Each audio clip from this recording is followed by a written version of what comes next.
Welcome to my podcast, Royal Court Podcast. My name is Jatin Patel. I've started this new podcast to show off what we got going on here in EaDo. I've lived here for a long time. I'm all about Houston. We're going to talk about many things regarding bar tales because I'm first at least starting in this industry that it's kind of taboo to have a restaurant or a bar or whatnot. My background starts way back in hotel industry and entrepreneurship with my father. I got into college, did some IT work, and then got into the bar industry just because I want to start my own business. I'm still in the hotel business. Luckily, with my family business, I've been a hotelier for all my life. In the bar business, I've been here about 9 years.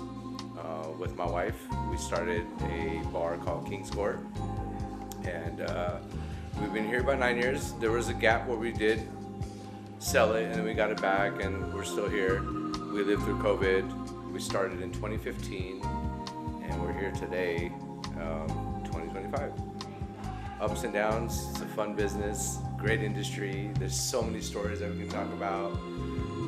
I also want to touch, besides the bar business, I want to touch a lot about hotels and motels, from the small motels to the big ones, and the stories of just living in a hotelier family and life. It's different from bottom to the top, but very blessed to be in that industry as well.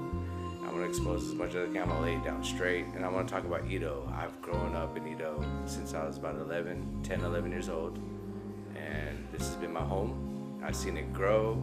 This is why I'm still here. I have a passion for it. It's very emotional. Business-wise, it's not the greatest thing to be emotional about an area, but we are still here, so we're going to touch a lot of that. Today, I want to talk about what's going on in Houston. We got Beyonce in Houston. Everybody's going nuts. Everybody is cowboyed out for the Cowboy Carter tour. Yesterday was eventful with some posts where her car tilted a bit, and so we're gonna touch a little bit of that. It's also I want to say it's Men's Mental Health Month, and I want to touch a little bit about that too. We're going to talk about the economy today, which includes the housing market and in transition of that. We're going to talk about that, and then we're going to get into some bar tales. Bar tales is the segment that I'm going to refine and produce more and more better as we go along. As we're going to talk about what goes on at bars, just like we're going to talk about what's going on at the hospitality, and it almost coincides. So it's going to be fun topics about those things. Today I've got two great guests. I've known them almost my whole life. I would say after 10, 11, my teenage plus years. First guest I have today, his name is Ali Waliani, Houstonian since forever, I think. He's been born here, and he'll introduce himself in a minute, but as I will try to help my best, and I know I should know everything, but here's the second guest is Adib Baghdad. Also, I've known him for a long time. He's from California, which I don't like too much, but I do love the weather. But he's here in Texas, in the real estate game. He's also a hotelier, but we're going to talk about housing market today, sports, and anything about Houston. So, without further ado, I do want to introduce you, Ali Waliani. I've known this man for only 30 years, but I feel like I've known him my whole life. The way we met was back in college. I went to school in Austin, and we met, and since then we've had such a big history. I mean, you can start chiming in right now too. I want to tell you what he's done. He comes from a great family. They own high-end hotels I like to call Marriott and Hampton Products and whatnot. His family business is there. They started off with dry cleaners, if you can really believe it. tell me some good stories back at the dry cleaners. The dry cleaners actually made the most millionaires in America. Yeah. The dry cleaning business. Wow. Yeah. So I didn't even know that, right? Yeah, we my family moved from Pakistan in '77 from Karachi, and we came to New York, and they hated New York, too cold, too packed, too crazy, and then we moved to Miami, and ended up getting into the dry cleaning business in the early '80s. And at that time, dry cleaning was a new business, and Early 80s. early '80s, like '81. I want to take one step back. When did your parents come here? '77. 77, Yeah. right? And So '77 New York. We moved to Miami. I was born in you Miami. were born in Miami. That's right. correct. That's how I knew I was wrong on that. Yeah. So I'm still a Miami baby, all right. Yeah, but yeah. I definitely claim Texas, but I love the beach. But moved to Miami, and we got into the dry cleaning business. And I don't know if I ever told you the story, Jay, but we're FOB, straight off the boat, right? Yeah, so yeah. like, we had a couple of dry cleaning stores, and one day at the store, my dad's working there and everything, and the whole fucking store goes crazy. Like, people are like, my dad's like, what's going on? So he goes up to the front, and the guy's like everyone's going nuts about him, and they're like, who is this? Like, my dad's like, who are you? He's like, I'm Dan Marino. Dan Marino. He's like, what do you do? And I'm like, he's like, I'm with the Dolphins. Oh, that's. He's like, oh, you work at an aquarium? You have no fucking idea who the goddamn Miami Dolphins. He's like, fuck you, dude. Again, what year is this? This was '81, dude. Oh This is like my the year they had that was right around the undefeated season, all this stuff. And he's like insane. The guy never came back. I don't know if he came back, whatever. My dad loves that story. But we were straight off the boat. Oh, that's super awesome. That's a great story. So, anyways, then we moved to Houston in '83, and that's where we grew up in '83. And we were in the dry cleaning business, for the '80s, the '90s. My dad's uncles, brothers, I think all around Texas, we have 50, 75 stores at one time. So great business. Like I said, made the most millionaires in the U.S. But my dad's passion was always to get into the hotel business. That's just something he always wanted to do. And so that's how we ended up transitioning from, dry cleaning into hotels. And so that's how we got into the hotel business. But dry cleaning was kind of where I grew up. How many years did you work? I remember you telling me stories when we were in college, like, hey man, I had to watch. You're the main guy. You're the first. 12 years old. Okay, all my friends are in summer break. They're going swimming, fucking around, whatever. And like, dad's like, nope, 6 a.m. You have to open the cleaners at 5:30 because you got to turn the boiler on. So you got to be there at 5:30. You got to wake up at 4:30. Wow. That was my summer vacation. Go to the dry cleaners, work an 18-hour shift, and come home. Like, that's what I did every summer. So, hated it then, but obviously taught me about hard work. And working in a dry cleaners in Houston with no AC in the summer, it's hot, and it's a lot of hard work, but I'm thankful for it now looking back. And yeah, I learned a lot, dude. I told you I got robbed a couple of times over there. Yeah. New Year's Eve got robbed. The same night my mom got robbed at knife point, so we went through a lot, but I don't take any of it for granted. I'm thankful my dad made me kind of do that. To learn that hard work. when I do have you back on here, we're going to talk more about dry cleaners now. Yeah. I got this. This There's cool. If you want crazy stories, there's a ton of crazy Let's stories. talk about that. But how about we dip into how did you get in the hotel industry then? So I'll tell you basically. I told you my dad's passion to do hotels. So they had bought land in Waco in the '80s, and fortunately they couldn't figure out a plan for that piece of property. And fast forward to like 1994, and there was a piece of land that was available for auction. Okay, this is Highway 6290, my first Hampton Inn. Okay? Oh wow. And I didn't know there was a La Quinta next to it that was running 100% occupancy. Okay. So this is the feasibility report. Right. Basically, if we build a hotel, it'll do at least 50% occupancy. We'll make money. That was all and they bought the land on that. Okay, they bought the land on auction. Okay. Now, crazy story. Sounds good, right? Sounds good. So, Westmont Hospitality Group, which is one of the largest private-owned hospitality companies in the world now, they started in the early 90s from Houston. My dad was friends with that company. They met up, and my dad's like, hey, we want to do a Comfort Inn. And this guy's like, no, consider Hampton Inn.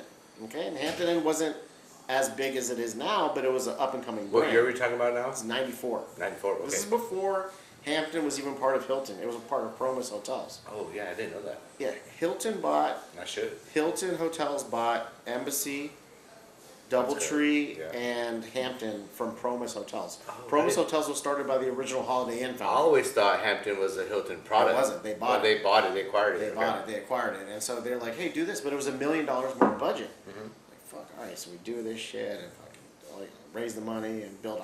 I'm like going to freshman year of college during this time, right? So like that's when That's when I probably first met you, right? So like we're still doing this stuff and end up opening the hotel. The day we opened the hotel, the manager, she's from South Africa. Her dad died, so she's like, "Peace out, I'm out."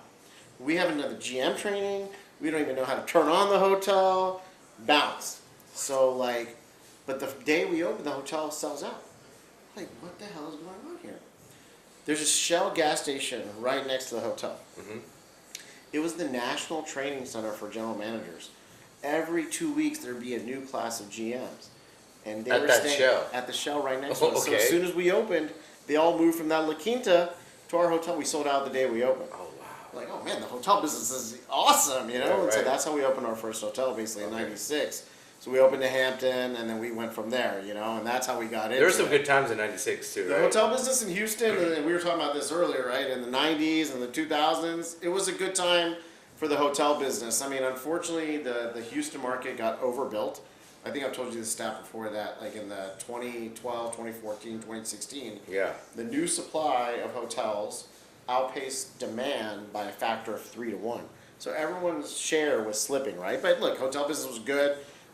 You know, we're blessed to have been in it, and you know, we built it up. I joined my dad in 2006. That's when we joined together. And we formed our company, New Horizons, Yep. and we built 5 hotels together after that. So Yeah. we, Which is awesome. Yeah. so you know, we've had a good run in the business. And we still own and I've operate enjoyed hotels. seeing you grow that business with your father Thank and you. your family. That's Yeah. amazing. New Horizons, amazing. And right now, currently, you have kind of passed on some of that responsibility to other companies, right? We hired a third-party management company, a professional third-party manager back in 2019. Basically, in the Houston industry, like I was mentioning, it was becoming so competitive. And for us, any business is about the people. It's about your general manager, you know, your director of sales. That's the most important piece of the business. If you have the right people there and you give them the right tools, then they're going to be successful. We've always believed hire the best person, give them the best. Do you still tag New Horizons onto, like, hey, these are my products? Yeah, they are my hotels. So come and check out New Horizon products. They're great. I will tell you, I want to keep some of the stories that we go into how you get to this position, but when I met him in college, you know, we grew our friendship or whatnot, and I asked him one day to come help me out at my motel. Or not help out, just I had to watch Hang out. it with you, right? Yeah, we were going to hang And, out. you know, we were still fresh out of college, correct? I think we were still in college. I think it was this one summer we were just home for the summer or That's something. something like that. Maybe it was right after Can college. you somewhere around can you lay out this story? there. So, yeah, we were It's talking the about this best. earlier. So, Megan, I don't think you've ever heard this story. Yeah. Basically, Jay was like, "Hey, Al, come over and hang out at my house. We'll grill, we'll chill, we'll drink, and hang out." I'm like, At "Oh, the man." old school best way. So this is a motel. I don't even know if I should expose that yet. I'll tell you. How How about I that? didn't know. I thought it was his house. I didn't know this whole Patel way they live in the hotel. I had no idea. So Jay Balls gives me the address, and you know, I drive over. This is before Google Maps, before Apple Maps, any of this stuff. Drive over there, and it's like this shitty ass hotel. Like, where the fuck am I? Yeah, the ghetto. This is the cusp of Sunnyside. this is- where yeah. where Third Ward and Second Ward meet, right? That's right. So- It's not a great area. yeah, but that's where I live. Yeah, so I loved it. So I called him. I'm like, Jay, I think you gave me the wrong address. I'm at some fucking shitty ass old hotel. He's like, dude, that's my house, man. I'm like, what? And so I go in, and it's like this 4,000 square foot house in there with a kitchen and a Inside, swinging thing. Yeah, inside. I had no idea. And I'll get to this later. I think Jay. you're talking more about the other one. I'm talking about I'm talking about 59 by the Regency. airport. I'm talking about Regency. Oh yeah. Oh, I'm talking about Regency. Oh yeah, that's right. That because I'm after talking about college Regency. we had that one. That's correct. Your other one in EaDo, your other EaDo one. You weren't able. Okay, I yeah, mean, I met you over there, but yeah. that one I show up and I'm like, oh my, I didn't know that people lived in the motel and like that whole culture. So I'm like, all right, cool, Jay and I are hanging out, and He's like, yeah, we gotta watch the front desk for a couple of hours. I'm like, all right, cool, no problem. This is like, I don't know, 11 o'clock, midnight, 1 o'clock, and stuff starts getting kind of shady over there. And this dude and this lady come up and he's like, you need to pay for the room. She's like, I'm not paying, blah, blah, blah, and they get into a fight.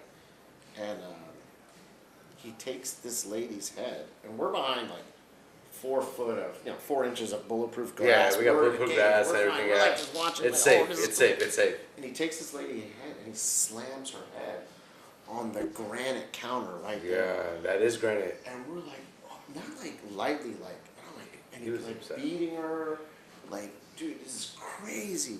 I guess eventually he left. We called the cops and all this stuff, but I was like, it's like Jay's like, that's just another night in the business. So I mean, look, I worked my friend's convenience stores. My idea. Deal, so I didn't recall this. But when you told me earlier, I was like, wow, I forgot all about that. It was a culture like because I've worked in convenience stores, also worked in dry cleaners, but this was y'all's, the way we did it over there. And like, what's crazy to me is that I went to UT with all these guys, right? All of our friends. And I didn't know that hotels were like in hotels that big, right? That's so crazy, and so I party with all these guys, fraternity brothers with them, Yeah. And then we end up all being in the same business together. So, it's awesome. Social media helps expose that today. Yeah. Correct? For sure. But back then, we didn't have all that. Yeah. It's like, oh, you're Patel? Yeah. Oh, okay, cool. And then you start figuring out, like, oh, hotels and motels? Yeah. And then Bhaktas come in the creep, right? That's my next guess. Is gonna like they also, we're all Gujaratis, and the way that worked out is because we all came and helped each other.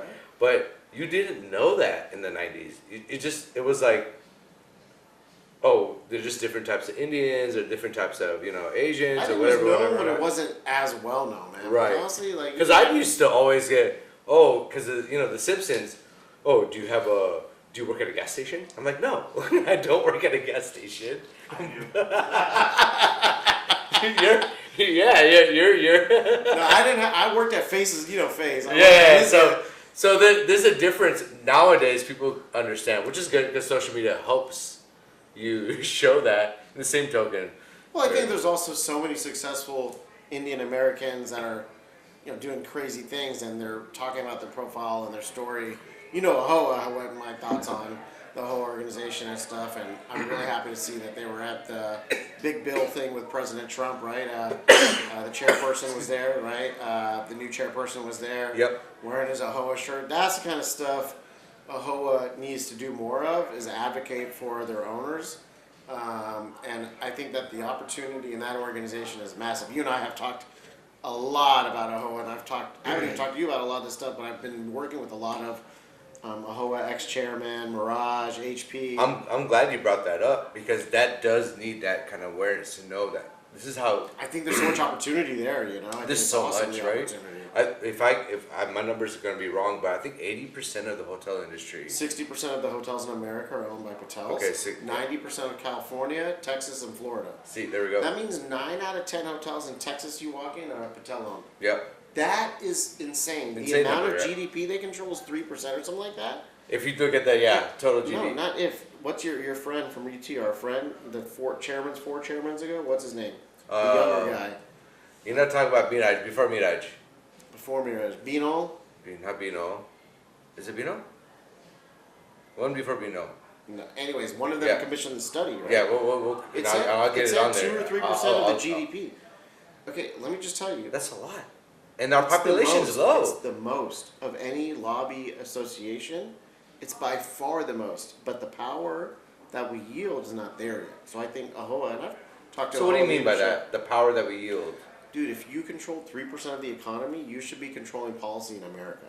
Ooh. Not like the NRA, not like the NRA controls policy. Why do you think guns are still legal? That's true. Yeah. Here, we should be pushing overtime. We should be control. Dude, you own 90% of the hotels in the state. Yeah. Governor Abbott, you should be on his team next to him. Yeah. You should be the commerce secretary, not showing up at just a photo op. That's great. I agree with that. Yeah. And that's I actually feel bad about this. And I've talked to the whole leadership. I met with them in Hunter, and we had a one-on-one meeting. I told them, with my Hospitality Alliance team, and I told them, like, guys, you guys don't understand the power that you have here. Why are we yielding this? I think they understand it. There's not a common ground where we've landed to help get there. Do you understand what I I do mean? understand that, yeah. Right? So like, cause I mean we're arrogant, you know. We're like, hey, we control this, and we're just trying to control this side. But you know how much more we can do? You know how much more we can give to the AHOA could be the largest lobbyist organization in America. yeah, oh, yeah. But you got to get all the heads together, and that is a Well, big, and that's internal politic issues. I'm right? just saying, if you control 60% of the hotels in America, Yeah, like you should do a lot more than what you're doing. right? absolutely. And I feel bad as I'm not even a Patel, right? But like I support AHOA. Yeah, yeah. And I just feel bad that hey, we could be doing so much more. Yeah, absolutely. But the opportunity's there, right? But just the fact that within 30, 40 years, this community to control this is like incredible, remarkable, amazing.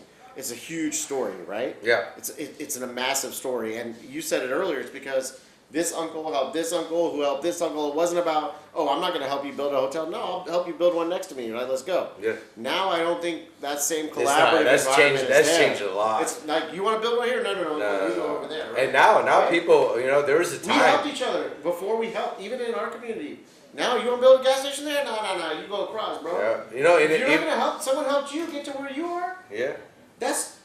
That's what we should do as a community. Just any So community, right? we Uplift because your own people, right? what happened is growth became very successful for everybody.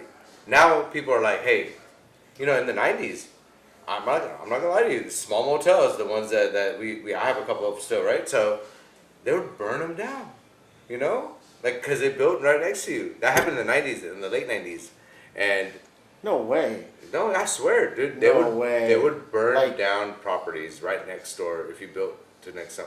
And I mean, there's only one reported, but then people kind of figured out, hey, it's because it could have been a brother You got or the a turkey relative. leg guys or You what? know They what I'm do talking or about? what, dog? Yeah, it's the same kind of shit, dude. How Same do kind you of do shit. that? Dude, it's That's on jealousy. camera right there, dude. It's like me telling you, I don't want you to be big, and you're just burning See, your own that's- fucking friend. dude. That's the the fucked up part. saddest part, right? That, yeah, we can that's the all win fucked up together. part. We can all make money. We're not together. even that big in We don't population. need to you step know? on each why other. why are you to get trampling ahead. on We each can all other? Bring each other up is how I feel. What if we work together, like you said, like AHOA, and you just keep climbing? Dude, AHOA can run the Everybody country. wins, AHOA can run this country. and so yeah. You no. I mean, I'm telling you, it's 3% of the GDP. There is no single other lobbyist organization that controls 3% of the GDP. That's billions and trillions of dollars. You know how much tax revenue they generate a year? no, a lot. Exactly. We pay it. I pay it too, bro. I know.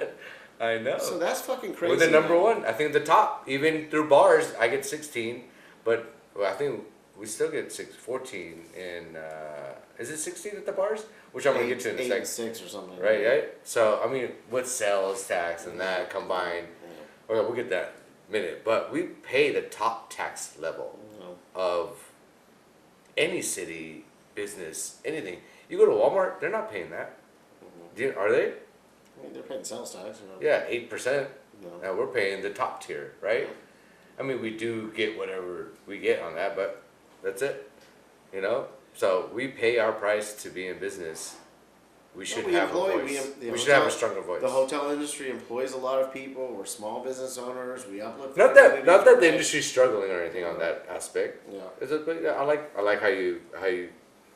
I didn't know it was 3% of the whole GDP. I think it's 3%. We can fact check that, Yeah, but we'll I think fact I check. remember from that study that. But I they think did. you're right. I mean, It's you something know, massive you're on like top that. of yours. Besides, okay, so we have covered a lot more hotel stuff than I thought we were going to cover today. I really want to get into what you got going on. A step beyond the hotels too is you're in the bar industry. Yep. Right. Yep. You started something. Can you give from at least the history of how this started and why you own your current place, which I'll let you introduce anyhow. Yeah, sure. So in 2018, 2019, I was approached by a friend of mine, Omid, who you know, Omid Rafi. He owns Houston Yep. Sports and Social Club, which is He's also the president of AK Psi, which I'm very proud of. So, that's a right. college fraternity. Remember, he was That's he was right. the president, right? He's the Wasn't he? president, that's right. So College fraternity, business fraternity, business very fraternity, prominent AK Psi, great fraternity, by the way. fraternity. Yeah. And anyway, so yeah, he basically approached me with an opportunity to purchase an existing bar called Wakefield Crowbar. Now, those in Houston, Crowbar is pretty well known. I'll just give you the quick story on it because it's a pretty unique story.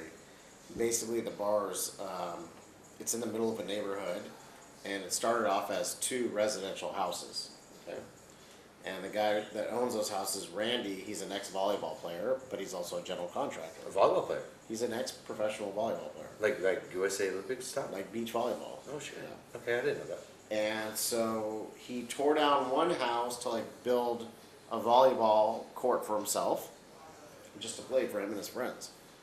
And people started rolling up and saying, "Hey man, can we like rent the court?" I was like, "Okay, I'll rent it for you." And the demand got so big that he built 2 more courts. He tore down the other house or the front yard, and he built 2 more courts. So the guy's got his own house there next to 3 volleyball This courts. is in the Heights, right? This is in Garden Oaks, Oak Forest, right in the middle of the neighborhood. Okay, right, nice. Okay.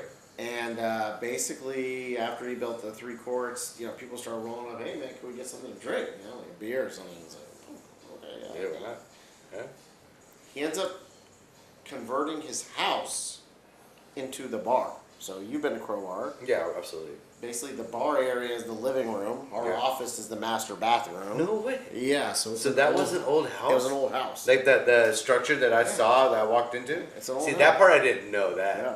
So everything outside he was converted. another house that he tore down, and Okay, we I converted got to the you. patio. We got the playground. This is Wakefield volleyball Crowbar, right off of you're talking about 610 and Ella, basically, there we like go. Garden Oaks, Yeah. Oak Forest neighborhood. Yeah. And so eventually the guy builds this business out, and it's crushing it. And then Omid, he runs volleyball leagues, so he runs all of his leagues through here. So in 2018-19, the guy wanted to sell out. Randy and his partners owned District 249 in Tomball, which is like this, but like way bigger. And so they were trying to focus on that business. And so every time Omid would call me to go hang out with him, I actually hated that bar. The food sucked. Yeah. The service sucked. The drinks sucked. The parking sucked. I was like, dude, I fucking hate this place. Why do you call me over here? So he's like, "Al, you want to buy this?" I'm like, "Fuck no, I don't want to buy this shit." But Omi had a company that helped So, facilitate. but then that, Omid right? showed me the numbers, and he's like, "Look, it used to do X. Now it's doing Y. You can easily just fix the operations up and get the numbers back, and it'll be a profitable business." I was Right. like, "Oh, yeah, I know, that makes sense. I could figure that out." So we bought it in 2019, and the day we bought it, Jay, was Game 6 of the Astros World Series Oh wow. in October 19. Oh and, wow. That's awesome. And Well, that's that's the day you bought it though. well, that's the day Were we you took still in over. operation? That's the day we took over operations. Okay, so it was still running. Day 1 took it operate. We never shut it down. Right, good. The day we take it over, it starts raining. All of the drains start backing up with fucking shit coming out of the drains. They're like, "Oh yeah." You talking about sewage? I'm talking about sewage. So we're sitting there having a good time, and I start seeing shit seep out of the floors. Oh my god. I call Randy. He's like, "Oh yeah, I forgot to tell you." Oh, that's fucked up. What the fuck? So day 1, we're dealing with shit coming out of all the drains. Oh my basically. god. The bar the first day we did like $6,000. We're like, "Oh my god, this is awesome. We're millionaires." With shit coming out of the With sewage. shit coming out of the Right, sewage. So right. that was day 1 of ownership. All right, all right. Fast forward, we buy it October 19. What happens in March 2020? What happens? COVID. Damn. So 5 months in with this brand new bar, put all this money in to renovate it, COVID hits. But luckily, sand volleyball was an approved outdoor sport. Oh, outdoor. We had a Oh, restaurant, some we advantage had a there, right? huge- Some advantage there. I'll tell you, man, I remember at one point, like there's everything. You remember, there's like tumbleweeds out there, Oh shut down. yeah, I remember. But our Man, we parking worked our lot- butts off here. Omid and I and our cook, like, we're gonna keep this thing going. We worked the bar. We set up a tent in the front of the bar, and we just sold like tenders and whatever drinks we had.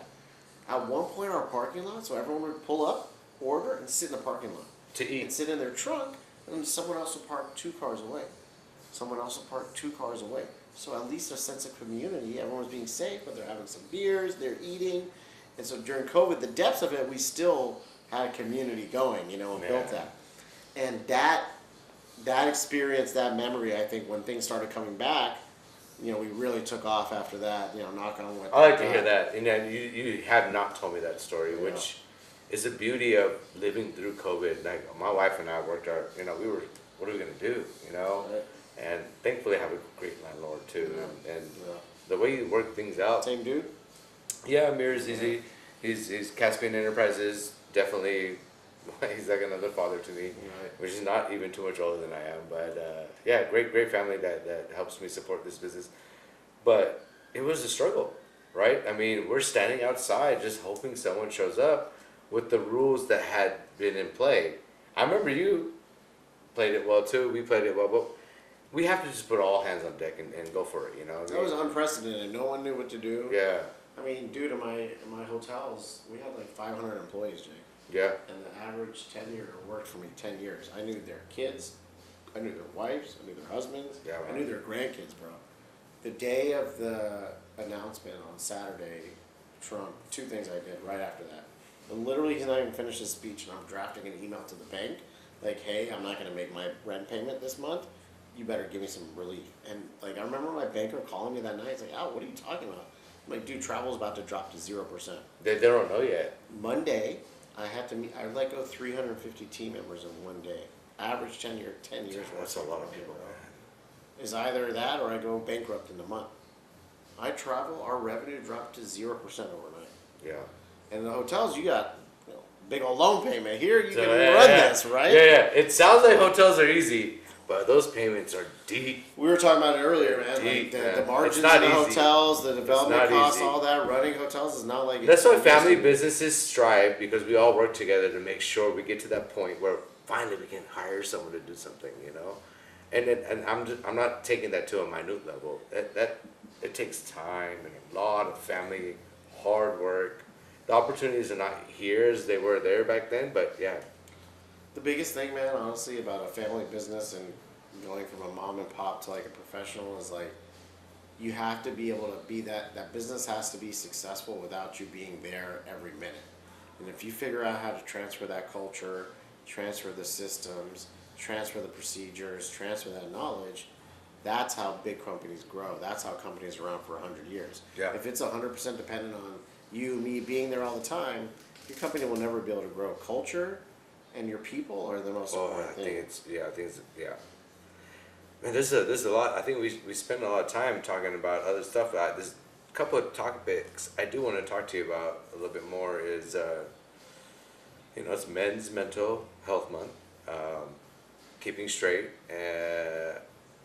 mentally is very difficult in the society that we live in today, right? So this month is about men's, and I like to expose mental health for everybody, which we did a little bit last month. But other than men's mental health, which I do want to target today, and also how it affects different communities, different cultures, and this and that, I think mental health awareness needs to be more concentrated on within a family and friends environment. Do you know what I mean? I agree 100%. Yeah. You have to kind of pay attention to each other. You don't know what someone's going through and stuff like that. If you could touch a little bit on that a little bit. So Jay, that my wife's a psychologist, Nermeen, right? And Yeah. Megna, I don't know if you know this story, but Jay Wells knows this, but like the first time I went out with Nerm, she was like 3 hours late to our date, first of all. But I get into it and I'm like talking to her. We were set up like on a blind date, and I'm just like spitting game, like being an hour in. I'm like, "Oh, so what do you do?" She's like, "Oh, I'm a psychologist." Like, "Oh shit, forget everything I said for the last hour." You just laid it out there, trying to be She's all. like, "Too late, I already figured it out." I'm like, "Oh, you know what I like, am? are we gonna continue this date or not?" She's like, "Yeah, we're good." I'm like, "All right, cool, bet." So look, I mean, I'm joking about it, but honestly, dude, mental health is no joke. So like, people understand, like, and I live with a psychologist. I have mental health issues in my family. That people deal with, depression, anxiety, all these things, and like, even that, like, my mom. My mom is so wise, and she just I love knows Mom, so much. She's a great woman. And she told me, she's like, "Al," she's like, "Ellie," she's like, "Look, if someone had their arm cut off, you can see that, right? But in mental health, you just can't see what someone's going through. It's going on in their brain. That doesn't mean it's less serious or they need less help." Right. And That's right. That's a good and so there is this, you alluded to in the community. There's a huge stigma in the South Asian community. About, Yes. it's all communities have it. Even the general American community about mental health. People are still like, "Oh, I don't need to talk to a shrink." It's stupid, because what they don't understand is like it's literally just talking to somebody that has no agenda, no bias. They're not your friends. They're not your family. They have all they care about is your own personal well-being and helping you talk through stuff. And so, like, you mentioned checking in with friends you haven't heard for a while. There's a reason you haven't heard from them, man. Yeah, there's And, something, like, something maybe up. look, you know, suicide's happening, okay? And in the Asian community, South Asian community, we like to believe, oh, this doesn't happen in our community, bro. I'll tell you personally, recently in the last 30 days, someone that danced at my wedding that you were at, Jay, took his own life, unfortunately. A 4-year-old guy, okay? This guy was one of the most brightest, most enthusiastic, energetic guys. You have no idea, okay? Same thing like you said. He started falling off with his friends, started having issues. He got COVID a long time. Man, all of a sudden, he's financially he was sad. He got a fiance. This guy danced at my wedding at the PT, okay? I taught him in the REC, I taught him religious education. Yeah. He's like my student. Yeah, you teach at. This is someone we think of, and then, someone like that. So, I didn't know. and then when that hits, So sorry. thank you. Like, when that hits, like, oh my God, this can happen in our community. Yeah, like we think we're different stats than the general population. No, our divorce rates are 50%. Our suicide rates are the same. Check in on your homie. Get help if you need it. Mental health is a real thing. Men, women, kids, or whatever, dude. Like the world we live in is so stressful compared to how it used to be. Oh yeah. Our kids have dealt with COVID, 2 recessions, wars. That's all they know. They're fucked up already from COVID, dude. If your kid grew up in COVID, 3 years without talking to somebody. So mental health is no joke, and I'm 100% committed to that. My wife, she volunteers for all of Southwest United States. We're going to Dubai in July for a global festival. It's the Smiley Festival. She's going to do mental health there the whole time. And honestly, when we do these booths, we do setups all at all the Jamathkas and stuff. Yeah. People come up first like, oh, what is this? And then like in 5 minutes, as soon as we start telling, oh, do you get anxious? Does your kids get? Yeah. Oh, why don't you give them this thing to rub on? Why don't you give them this stress technique to breathe? Why don't you have them do this? And within 5 minutes, they're like, oh, let me get all this information, dude. And so people, once they get over that stigma, they realize, oh, this does affect me. We just push it under a rug. Oh, you're depressed. Just go do something. Go get a job. Yeah. Go get married.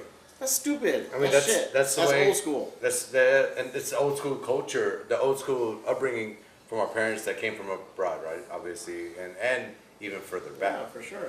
So I want to tell anybody who's watching, anybody who's viewing, anybody who's into this content, please reach out to your friends and family, and hopefully on tags, and we'll hit somebody. I don't know if you There's can. lots of resources we There's can a lot share of as resources well, that for we'll sure. share on the channel and the pod. There's someone here for you if you're going through it. If you need help, there's always someone here for you to reach out. And come here. I'll talk to you. There's no problem with that. He'll talk to you for like 4 hours. Though. Yeah, probably I'm will. not gonna talk to a wall, dude. But let's find out what's going on. There's a solution to every problem. It's just as important. Just gotta as physical find health. that right path, the right road. It might not be something that you like, but at least we find something. And there's a reason why you're here in life, I think, and we're not just put here to be withered through. So just reach out and touch. Or us, or not meaning us, anybody who's in normal, stable status, look for that too. At least in your friend circle. Like, hey, is everybody okay, Just always just check in, man. Just check in. Always with check people. in, You don't right? That's understand the what a main phone point. call, a text, a message can change someone's life. Oh, yeah. You have no idea. You have no idea.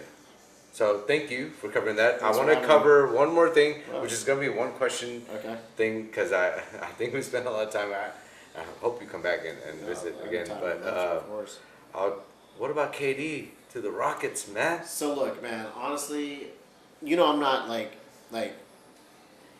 I love the Rockets, Yeah. and I'm glad Tillman Oh, took man. the move. Okay. Yeah. Tillman's the man. I love Tillman. Okay. And KD gives us 2 years to make it, and let's say we get Harden now too on top of that, then we got a shot. Okay. So we're giving up the long term, maybe making playoffs for every year for a short term to go, but go for it. KD's from Texas. He wants to end his career here. He seems to be happy here. Everyone in Houston's psyched about it. He's a UT boy, Oh, yeah. right? The There we go. sniper. Now look, if you break down the stats though, okay, let's start breaking down stats. Yeah. Per age and per the dollar and all that. He's not like, I don't know. I think you have 2 years max with him. I mean, if we had him 10 years ago, this would be money. But We got But him. we I gave him think, a lot. I, We gave him man, a lot. we gave Jalen.